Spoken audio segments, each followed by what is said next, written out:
Sometimes when I'm talking to potential clients, I get this TikTok is for teenagers thing that they say. It's this perspective that's like left over from 2020, and it's just not right. It's not true.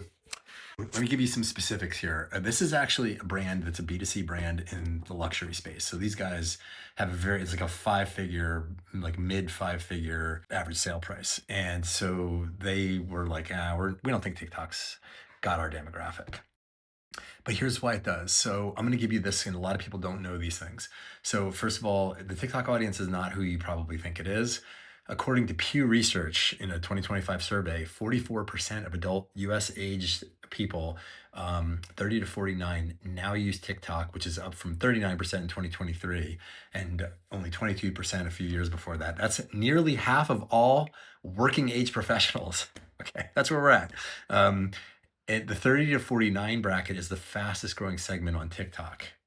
So that's crazy. Also, for this client, they're looking for men more than women, and the platform does skew male, like 55%.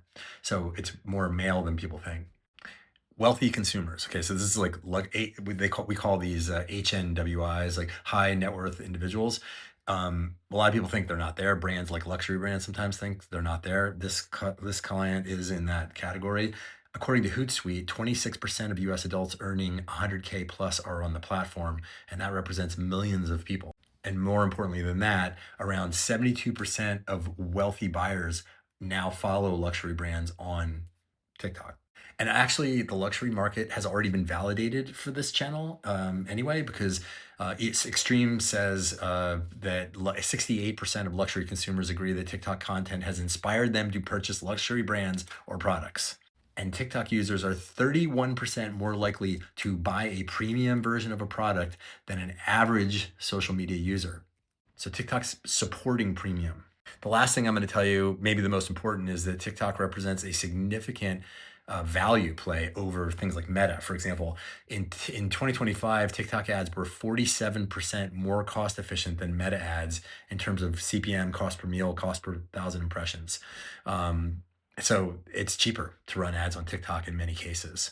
Anyhow, I just see too much of this leftover perception that's totally wrong, that's holding certain brands back from success on TikTok when they're not willing to try it because they think it's for like selling teenagers lipstick or whatever, and it's just not the case. Oh, one other thing I was going to say is half of my sales calls that come from TikTok end up with people who are fans of the Philadelphia Eagles, which, if you guys follow me at all, you know there's B-Doc. At first, I thought that was kind of a weird coincidence. I was like, oh, that's kind of weird.